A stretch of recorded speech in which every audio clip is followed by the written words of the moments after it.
Zdravo svima, moje ime je Aleksandra Dobričić, Poljoprivrednu školu sa domom učenika Sonja Marinković u Požarevcu završila sam 2016. godine.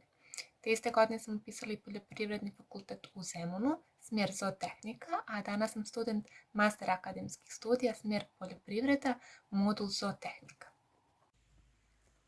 Ovdje sam kako bih vam rekla zašto je moj izbor bila baš Poljoprivredna škola u Požarevcu. Prije svega uvijek sam znala da želim da se bavim nečim što je vezano za prirodu i životinje, tako da sam se 2012. godine našla na smjeru za poljoprivrednog tehničara.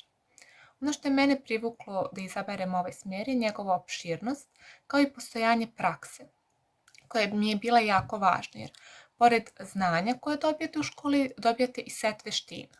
I znanje i veštine su jako korisne kasnije, bez obzira da li se odlučite da odmah se zaposlite posle srednje škole ili se odlučite da nastavite svoje školovanje.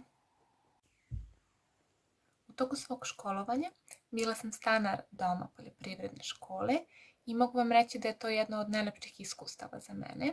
Ono što posebno moram da izdvojim je postojanje raznih sekcija, poput likovnih, raznih vrsta sportova, zatim muzičkih, tako da osim znanja koje dobijate u školi imate veliku mogućnost da se bavite raznim hobijima i da istražite nešto novo.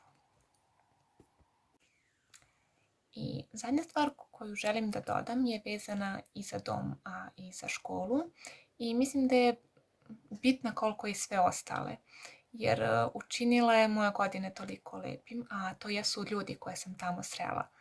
Divni profesori, vaspitači i drugari koje smo sreli u klupama i mislim da mi godine koje su prošle ne bi bile toliko lepe bez srdačnosti, prijatnosti i dobrote ljudi sa kojima sam bila okružena.